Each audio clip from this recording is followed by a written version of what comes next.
आज इस वीडियो में हम बात करेंगे मैनकाइंड फार्मा के आईपीओ के रिव्यू के बारे में। मैनकाइंड फार्मा, काफ़ी सारे जनों ने पूछा कि क्या इसमें अप्लाई करना चाहिए, करना है तो कैसे करना है, और नहीं करना है तो क्या रीज़न है। रीज़न आपको पता होना चाहिए अप्लाई करने के पहले कि अगर मैं अप्लाई नहीं कर रहा हूँ तो क्या रीज़न की वजह से मैं अप्लाई नहीं कर रहा हूँ। तो इस वीडियो में हम पूरा डिस्कस करने वाले हैं मैनकाइंड फार्मा को लेके कि मैनकाइंड फार्मा के अंदर आपको एज एन इन्वेस्टर इन्वेस्ट करना चाहिए, स्पेशली आईपीओ के अंदर जब वो प्राइमरी मार्केट से सेकेंडरी मार्केट में लिस्ट होने जा रहा है उस टाइम पे क्या आपको करना चाहिए कि नहीं करना चाहिए, इस वीडियो में हम डिस्कस करने वाले हैं। सबसे पहले बात करें तो कंपनी के कुछ बेसिक डिटेल्स लेते हैं और उसी के साथ साथ मैं आपको मेरा ओपिनियन भी बता दूंगा कि मेरा ओपिनियन क्या है। सबसे पहले बात करें तो कंपनी शुरू हुई थी 1991 के अंदर, जो बनाती है फार्मास्यूटिकल प्रोडक्ट्स और various acute and chronic therapeutical area के अंदर कंपनी प्रोडक्ट्स अपने बनाती है। काफ़ी सारे इनके प्रोडक्ट्स हैं, मैनफोर्स हो गया, फिर आपका प्रेगा न्यूज़ हो गया, और आपके फिर अलग अलग मल्टीविटामिन्स के टैबलेट्स हो गए, कैसो फास्ट हो गया। काफ़ी सारे ऐसे ब्रांड्स हैं जो इसी ब्रांड के अंडर आते हैं, तो इसी एक कंपनी के अंडर वो सारे ब्रांड्स आते हैं। तो जितने भी वो ब्रांड के प्रोडक्ट आप देखते हो वो सारा मैनकाइंड फार्मा प्रोड्यूस करती है। तो इस तरीके के प्रोडक्ट्स मैनकाइंड फार्मा बनाती है। ओवरऑल अगर हम बात करें 36 ब्रांड है। कितने ब्रांड है मैनकाइंड के पास? 36 ब्रांड है। उनमें से कुछ फेमस अगर मैं बात करूँ, मैनफोर्स, मॉक्सिकाइंड, एल्मोकाइंड, ऐसे काफ़ी सारे आपको ब्रांड्स देखने को मिल जाएंगे। तो ये सारे न्यूरोकाइंड प्लस ये काफ़ी सारी टैबलेट्स आपको देखने को मिल जाएगी, जो इनकी मल्टी वाइटामिन की टैबलेट होती है, विटामिन डी डिफिशियंसी हो गए, उन सब चीज़ों को लेके काफ़ी सारे इनके टैबलेट्स निकलते हैं।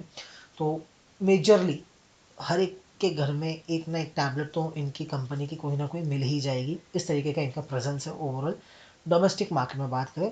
और ओवरऑल अगर हम बात करें तो ये कंपनी मोस्टली जो अपना काम करती है वो इंडिया के अंदर ही करती है, इंडिया के बाहर नहीं करती है। सेकेंडली अगर हम बात करें तो कंपनी के पास one of the largest distribution platform है, कि भाई कंपनी सबसे ज़्यादा डिस्ट्रीब्यूट करती है अपने जितने भी मतलब मेडिसिन है उनको पहुंचाने में, गांव गांव तक पहुंचाने में उनके लिए बहुत आसान होता है। करीब करीब 80% ऑफ डॉक्टर्स इंडिया के जितने हैं वो सारे इनके जो मेडिसिन है, फॉर्मुलेशन है, उनको प्रिस्क्राइब करते हैं। तो ऐसा कोई इशू नहीं है कि भाई वो कंपनीज की जो मेडिसिन है उनको प्रिस्क्राइब नहीं किया जा रहा है, अच्छे तरीके से प्रिस्क्राइब किया जा रहा है। ओवरऑल 80% ऑफ डॉक्टर्स जो है वो इनकी मेडिसिन को प्रिस्क्राइब करते हैं। और अगर हम बात करें सेल्स के रैंक में तो ये कंपनी फोर्थ आती है in terms of domestic sale की मैं बात करूँ। डोमेस्टिक यानी इंडिया इंडिया इंडिया इंडिया में जितने भी सेल्स होती है मेडिकल की मेडिसिन की, उसमें ये कंपनी के जो प्रोडक्ट्स है फोर्थ नंबर पे आते हैं। तो फोर्थ नंबर की सेल्स है इनकी डोमेस्टिकली अगर मैं बात करूँ तो चौथी सबसे बड़ी कंपनी है जो इंडिया के अंदर मेडिसिन सेल करती है। काफ़ी सारे इनको अवार्ड्स मिले, काफ़ी कुछ मिला, तो ठीक है वो अवार्ड्स और ये सब को हम थोड़ा इग्नोर करेंगे। तो ये सब चीज़ें इनको मिल चुकी है, ये सब चीज़ें इनके पास है। तो ये था मैनकाइंड का बेसिक। अगर मैं बात करूँ स्ट्रक्चर की, अगर मैं बात करता हूँ वो थोड़ा, अगर हम नीचे जाते हैं तो यहाँ पर अगर हम बात करें सबसे पहले आपको जो देखने को मिलेगा आईपीओ की डिटेल्स की। अगर हम बात करते हैं कब आईपीओ खुल रहा है, कब अप्लाई करना है कि नहीं करना है, वो सब चीज़ें हम इस वीडियो के अंदर बात करेंगे। सबसे पहले अप्रैल 25 को आईपीओ ओपन होगा, 27 अप्रैल को आईपीओ क्लोज होगा। तो जिन भी लोगों को अप्लाई करना है 25 अप्रैल से 27 अप्रैल के बीच में वो अपने आईपीओ के अंदर अप्लाई कर सकते हैं। फेस वैल्यू की बात करूँ तो ₹1 पर शेयर है। यूजुअली मार्केट्स में आपको देखने को मिलता नहीं है, ₹2, ₹5, ₹10, ये फेस वैल्यू काफ़ी ज़्यादा चलते हैं इंडियन मार्केट्स में। लेकिन हाँ कुछ कुछ कंपनी है, आई गेस डाबर एक कंपनी है शायद, उनका फेस वैल्यू 1 है। तो कुछ कुछ कंपनीज हैं जिनके फेस वैल्यू 1 है, ठीक है, उससे एज एन इन्वेस्टर कोई बहुत बड़ा फर्क नहीं पड़ता है। प्राइस की बात करें आईपीओ की 1026 इनका स्टार्टिंग रेंज होगा, 1080 इस बैंड के अंदर उनका जो आईपीओ प्राइस आने वाला है। As an retail trader mostly आपका जो एप्लीकेशन जाएगा वो 1080 के ऊपर ही जाएगा, 1080 के नीचे प्राइस नहीं जाएगा। तो मोस्टली आईपीओ के अंदर अगर आपको अप्लाई करना है और आप चाहते हो कि आपको शेयर्स मिल जाए तो आपको जो कट ऑफ प्राइस होता है, बिड प्राइस होता है, हाईएस्ट प्राइस होता है, उस पर अप्लाई करना होता है। लॉट साइज़ की बात करूँ तो 13 शेयर, मिनिमम 13 शेयर्स आपको लेने पड़ेंगे अगर आपको आईपीओ में अप्लाई करना है। टोटल इशू की अगर मैं बात करूँ तो करीब करीब 4,326 करोड़ का इशू निकल के आ रहा है। 4,326 करोड़ कंपनी मार्केट से उठाने वाली है। एक कंडीशन है, ये कंपनी के पास पैसा नहीं जा रहा है, ये ओएफएस है, पूरा पूरा ऑफर फॉर सेल है। और यही सबसे बड़ा एक तो क्वेश्चन मार्क क्रिएट करता है कि भाई आप आईपीओ लेके आ रहे हो, ऊपर से जितने का भी आप आईपीओ लेके आ रहे हो, जितना भी आप सेल कर रहे हो, प्योर एंड प्योर ओएफएस है। ओएफएस मतलब ऑफर फॉर सेल। जिन्हें नहीं पता उनके लिए, ऑफर फॉर सेल यानी कि जो प्रमोटर होते हैं या जिनके पास एग्जिस्टिंग शेयर होते हैं वो अपने शेयर बेच देते हैं आपको एज अ रिटेल ट्रेडर को, एज एन इंडिविजुअल ट्रेडर को, इंस्टीट्यूशनल ट्रेडर्स को अपने शेयर्स बेच देते हैं और वो एग्जिट करते हैं। फॉर एग्जांपल ये कंपनी मैंने स्टार्ट की, मेरे पास इस कंपनी के शेयर्स है, हिस्सेदारी है, वो मैं चाहता हूँ कि भाई अब मैं उसको बेचना चाहता हूँ, तो वो मैं आऊँगा मार्केट के अंदर, मैं आईपीओ क्रिएट करूँगा और जिनको भी मेरे शेयर्स में बाय सेल करना होगा उनको मैं अप्लाई में आईपीओ के अंदर अलोकेट कर दूंगा। तो ये एक अच्छा प्रोसेस नहीं होता, क्योंकि ओएफएस आना, ओएफएस क्यों, अगर देखो मेरे को मेरी कंपनी में फुल विश्वास है कि भाई मेरी कंपनी हाईएस्ट ग्रोथ है, सब कुछ बेस्ट है, अगर इतना ही सब कुछ मेरे लिए इतना परफेक्ट है तो मैं कभी भी ओएफएस नहीं लेके आऊँगा, और लेके भी आऊँगा तो प्योरली ओएफएस नहीं लेके आऊँगा कि भाई पूरा का पूरा खाली मैं माल बेच रहा हूँ, कंपनी को पैसा नहीं चाहिए। अगर कंपनी अच्छी है, कंपनी को ग्रोथ के लिए पैसा चाहिए, तब समझ में आता है। लेकिन पुराने जो इन्वेस्टर्स है, एग्जिस्टिंग इन्वेस्टर्स है या प्रमोटर्स है, वो अपना माल बेचते हैं, तो ये एक सबसे बड़ा नेगेटिव पॉइंट हो जाता है कि भाई वो अपना माल बेच के निकल रहे हैं, जिसने बिजनेस बेस से ऊपर तक लेके आया, वो अपना माल बेच के निकल रहा है। इशू टाइप की बात करूँ तो बुक बिल्ड इशू टाइप है, बीएससी एनएससी दोनों पे ही लिस्ट होने वाला है। खुलेगा 25 अप्रैल को, क्लोज हो जाएगा 27 अप्रैल को। अलॉटमेंट अगर आपको मिले हैं नहीं मिले हैं वो आपको पता चल जाएगा 3 मई को। 4 मई को अगर आपको नहीं मिले हैं तो रिफंड आने शुरू हो जाएंगे। अगर मिल चुके हैं तो 5 तारीख को आपके डीमैट अकाउंट में शेयर्स क्रेडिट हो जाएंगे और लिस्ट होंगे ये 8 तारीख को। तो 8 तारीख को आपको जो भी आप बाय सेल एक्स्ट्रा ऐड करना है या निकालना है, प्रॉफिट बुक करना है, जो भी आपको करना है, वो आप 8 तारीख को जब शेयर मार्केट में लिस्ट होगा तब आप जाके उसमें कर सकते हो। लॉट साइज की बात करूँ तो minimum as an retail trader अगर आप एक लॉट के लिए अप्लाई करो तो मिनिमम आपको 14,040 रुपीज़ का एक एप्लीकेशन लगाना पड़ेगा 13 शेयर्स का। मैक्सिमम आप 14 लॉट्स के लिए अप्लाई कर सकते हो, लेकिन उसका कोई वैल्यू नहीं होता। तो 14 लॉट के लिए कभी भी भूल से भी अप्लाई मत किया करिए, क्योंकि अगर अच्छा आईपीओ होगा तो एक लॉट मिल गया तो मोर देन इनफ। एच की बात करूँ, स्मॉल एच की बात करूँ, 195 शेयर्स, 15 लॉट, 2,10,000। बिग एच की बात करूँ तो उसके अंदर 72 लॉट्स, 936 शेयर्स, तो इतना अमाउंट आपको अलोकेट करना पड़ेगा आईपीओ में। प्रमोटर की बात करूँ तो प्रमोटर होल्डिंग की अगर मैं बात करूँ आईपीओ के अंदर, तो रमेश जुनेजा एंड फैमिली, तो जुनेजा फैमिली वो अपना जो भी है सारा पैसा बेच के निकल रहे हैं। साथ ही साथ कुछ ट्रस्ट है, उनके जो ट्रस्ट है वो अपने शेयर्स बेच के निकल रहे हैं। तो शेयर्स बेचने के पहले, मतलब प्रमोटर आईपीओ लाने के पहले उनकी हिस्सेदारी कंपनी में 79% थी, यानी 79% कंपनी जिसने स्टार्ट की उसके पास है। अब आईपीओ आने के बाद वो 76.50 हो जाएगी, तो उसमें कोई बहुत बड़ा इशू नहीं है। वैसे भी आईपीओ आने के 3 साल के अंदर आपको 75% आपका हिस्सेदारी मार्केट के अंदर रखनी पड़ती है। 75% आप आपके पास रख सकते हो, 25% आपको मार्केट के अंदर अलोकेट कर देनी पड़ती है। अब बात करते हैं मेन इनका परफॉर्मेंस, इनके रिजल्ट्स के, फाइनेंशियल परफॉर्मेंस की अगर हम बात करें। लास्ट ईयर 31 मार्च 2020 की अगर हम बात करें, कंपनी के पास टोटल एसेट 5,073 करोड़ का था। रेवेन्यू की अगर मैं बात करूँ 5,017, ये सारे फिगर्स रुपीज़ एंड करोड़ है, 5,975 करोड़ का इनके पास रेवेन्यू था। प्रॉफिट की बात करें आफ्टर टैक्स की तो 1,056 करोड़ का था। उसके बाद अगर हम बात करें 31 मार्च 2021, ये सालाना रिजल्ट आपको दिख रहा है, ये सीधा 31 मार्च 2020 के बाद 31 मार्च 2021, यानी एक साल के बाद अगर हम बात करें तो नेट नेट अगर मैं बात करूँ तो रेवेन्यू के अंदर आपको करीब करीब 10% का ग्रोथ आता हुआ देखने को मिल रहा है, 6,385 करोड़ का हो गया है। प्रॉफिट में भी अगर मैं बात करूँ तो नेट नेट आपको प्रॉफिट में 15 से 18% का ग्रोथ आता हुआ देखने को मिल रहा है। उसी के साथ साथ अगर हम बात करें 31 मार्च 2021, तो ये 9 मंथ पीरियड है, ये ज़्यादा 12th मंथ पीरियड नहीं है, तो इसको ये याद रखिएगा, ये 9 मंथ पीरियड है। वहाँ से अगर हम बात करें तो उनकी रेवेन्यू हो चुकी थी 6,218 करोड़, प्रॉफिट हो चुका था 1,260 करोड़। फिर अगर हम बात करें पूरे साल की, 2021 के बाद 2022 के पूरे साल की अगर हम बात करें तो 31 मार्च 2022 के हिसाब से अगर हम बात करें 7,977 इनका टोटल रेवेन्यू था, 1,452 करोड़ का इनका नेट प्रॉफिट निकल के आया। ओवरऑल अगर आप देखोगे ईयर ऑन ईयर यहाँ पे 15-16% का आपको प्रॉफिट में ग्रोथ है, 10% का आपको रेवेन्यू में ग्रोथ है। वहाँ से अगर आप देखोगे तो एक अच्छा खासा जंप, ईयरली अगर हम रेवेन्यू की बात करें तो बहुत अच्छा जंप आता हुआ देखने को मिला। प्रॉफिट में अगर हम बात करें तो करीब करीब वही आपको 15% का जंप आता हुआ देखने को मिला है। नेट अगर हम बात करें 31 दिसंबर 2022 जो लास्ट ईयर गया उसका 9 मंथ की अगर हम बात करें तो करीब करीब उन्होंने 6,777 करोड़ का रेवेन्यू जनरेट कर लिया है, 1,000 करोड़ का नेट नेट प्रॉफिट जनरेट कर लिया। तो ओवरऑल फाइनेंशियली अगर हम बात करें तो फाइनेंशियली कोई प्रॉब्लम नहीं है, फाइनेंशियली अगर हम बात करें तो सब कुछ प्रॉपर है, गुड है, कोई इशू नहीं है। बोरोइंग की बात करें, बोरोइंग मतलब कर्जा कंपनी का 2020 में 126 करोड़, 2021 में 234 करोड़, 2022 में 868 करोड़। और अभी नेट नेट अगर हम बात करें तो उनका जो नेट बोरोइंग है वो घटकर करीब करीब 167 करोड़ पे आ गए। तो बोरोइंग वाइज भी ठीक है, बोरोइंग बीच में बढ़ी थी, अब नेट नेट उनकी जो बोरोइंग है वो कम होती हुई आते हुए देखने को मिली है। तो ये थे कंपनी के फाइनेंशियल परफॉर्मेंस। फाइनेंशियली अगर हम बात करें तो ओके है, नो इशू, फाइनेंशियल परफॉर्मेंस ठीक है, उसमें कोई प्रॉब्लम नहीं है। उसके अलावा अगर हम बात करें कि भाई कंपनी के जो शेयर्स बेच रहे हैं, कौन बेच रहा है, कितने में उनको शेयर्स मिले थे और वो आपको बेच रहे हैं।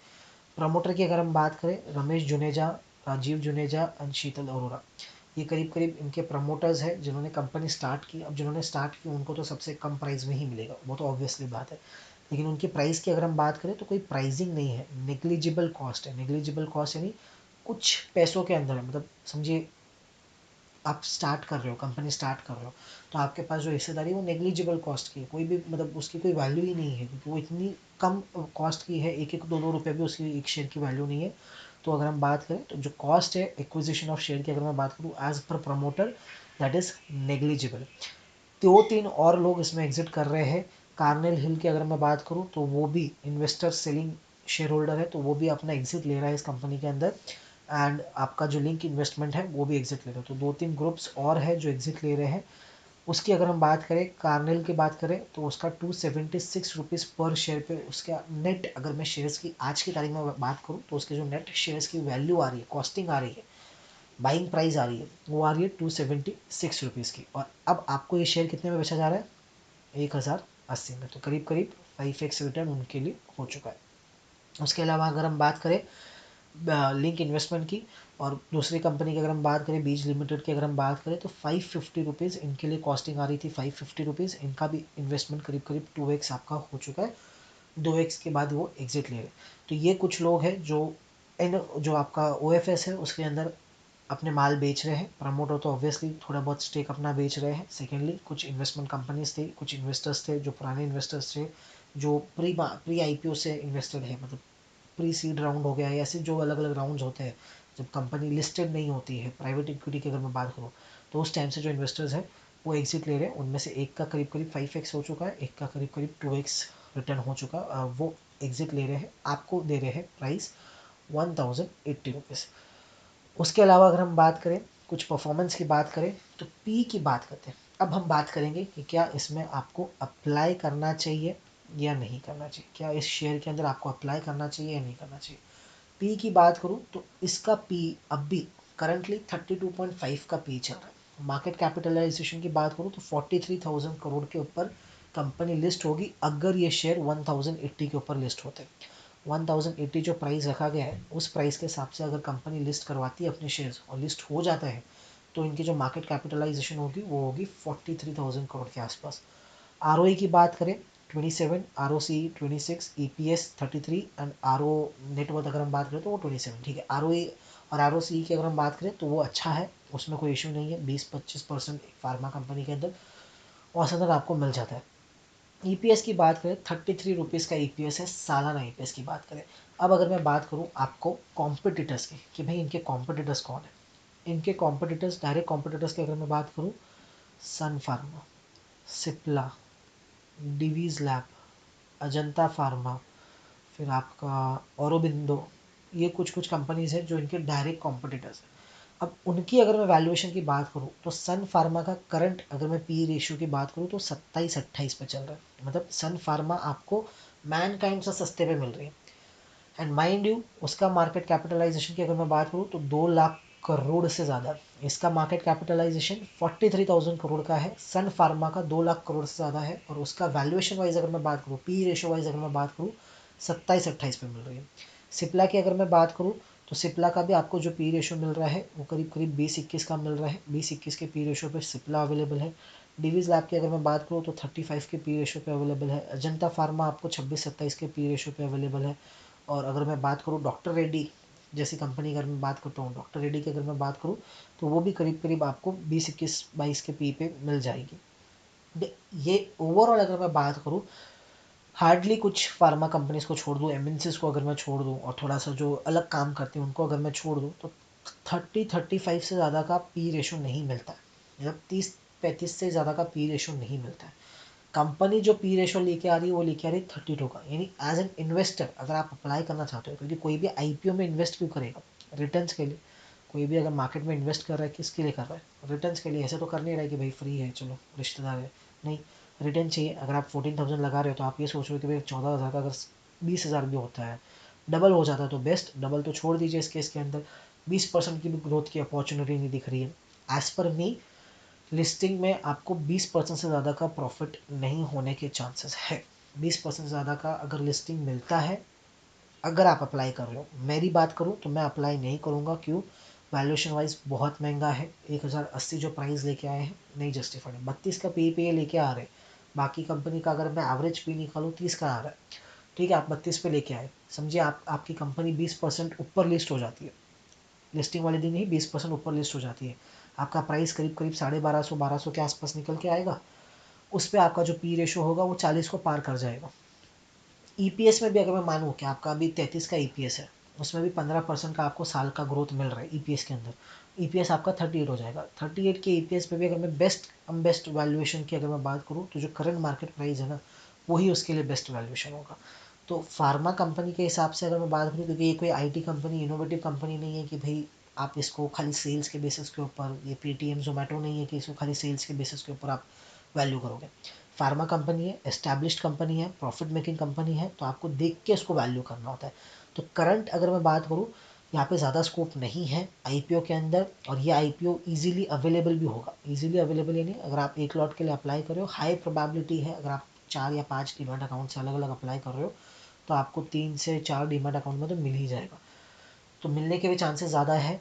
पी रेशो वाइज बात करूँ तो मतलब फेयरली वैल्यूड है, ओवर वैल्यूड नहीं कहूँगा, लेकिन फेयरली वैल्यूड है कि भाई नए इन्वेस्टर्स के लिए मौका नहीं है, नए इन्वेस्टर्स के लिए जगह नहीं है इस कंपनी के अंदर, अर्निंग स्कोप नहीं है। तो अगर आप आईपीओ में इन्वेस्ट करना चाहते हो तो मेरे हिसाब से तो स्ट्रिक्टली नो होना चाहिए।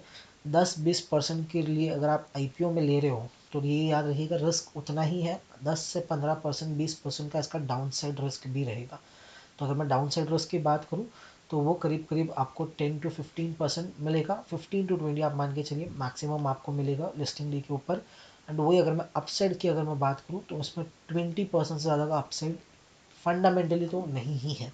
हाँ, कुछ हो जाए एच एन आई कैटेगरी के अंदर, कुछ ड्रामा हो जाए, एप्लीकेशन बहुत सारी आ जाए, ऐसा कुछ हो जाए तो फिर उसका कुछ कह नहीं सकते। लेकिन इवेंचुअली अगर मैं देखूँ 20% ज़्यादा का अपसाइड नहीं है। फ्लैट लिस्ट हो या 10-15% डिस्काउंट में लिस्ट हो तब कहीं ना कहीं आप सोच सकते हो इसके अंदर बाय करना। फ्लैट में भी मतलब नहीं है। यही सेम शेयर आपको जो 1080 में मिल रहा है, ये अगर आपको 950 या 900 के भाव पे मिले तब ये शेयर अच्छा एक बाय बनेगा। तब इसके जो बाकी कॉम्पिटिटर की बात करें तो वो कॉम्पिटिटर के साथ मैच पे आ जाएगा। तब इस शेयर के अंदर आप एक अच्छी एक्यूमुलेशन अगर आपको करनी है तब आप थोड़ा सा फ्रेश बाइंग के लिए सोच सकते हो। आईपीओ में 1080 पे लगाना मेरे हिसाब से ज़्यादा वर्थ इट नहीं है। रिटर्न वाइज रिस्क 20% आप लेके चल रहे हो, सामने 20% का रिवॉर्ड है, मैक्सिमम मैं बात कर रहा हूँ 20%। उसके ऊपर मुझे अभी फिलहाल के लिए दिख नहीं रहा है। और डिस्क्लेमर दे दूँ, मैं कोई सेबी रजिस्टर्ड एडवाइजर नहीं हूँ, तो जो भी चीज़ मैं शेयर कर रहा हूँ प्योरली मेरे एनालिसिस पर मैं शेयर कर रहा हूँ। तो इसके ऊपर अप्लाई करना नहीं करना वो आप आपके एडवाइजर से कंसल्ट कीजिएगा। लेकिन मैं अगर होता तो मैं अप्लाई नहीं करता, क्योंकि अगर आईपीओ में मेरे को अप्लाई करना है, एक तो हार्डली मिलता है, ये आपको मिल भी जाएगा, लेकिन एक तो आईपीओ हार्डली मिलता है और उसके अंदर एटलीस्ट अगर 50% और अबाव का रिटर्न नहीं हो तो मतलब नहीं। आईपीओ में इन्वेस्ट करना तभी वर्थ इट होता है अगर आप 5-6 डीमैट अकाउंट से कर रहे हो कि जब 50% से ऊपर का आपको रिटर्न मिले। 10-20% के रिस्क के लिए आप चाहोगे, मार्केट में भी अगर थोड़ा सा करेक्शन आया, मार्केट भी अगर थोड़ा सा करेक्टिव मोड में गया, निफ्टी में भी, बैंक निफ्टी में भी अगर थोड़ा सा आपको करेक्शन दिखता है तो वो भी आपको आईपीओ में इफेक्ट होता हुआ देखने को मिलेगा। जो आईपीओ फिर 5-10% ऊपर लिस्ट होने वाला था वो फ्लैट या डिस्काउंट में भी लिस्ट हो जाएगा। तो वो देखिएगा। मेरे ख्याल से लिस्टिंग के बाद एक अच्छी अपॉर्चुनिटी बननी चाहिए, ना कि लिस्टिंग के पहले। तो अगर आप सोच रहे हो आपको ख़रीदना है मैनकाइंड, तो लिस्टिंग के बाद अच्छी अपॉर्चुनिटी मिलेगी, 900 के भाव पे मिले, 950 पे मिले, बहुत अच्छा रेट है। डिस्क्लेमर, मैं रजिस्टर्ड एडवाइज़र नहीं हूँ, तो जो भी आप डिसीजन लोगे आपके एडवाइजर से कंसल्ट करके ही लीजिएगा, मेरे कहने पे कुछ मत कीजिएगा। धन्यवाद।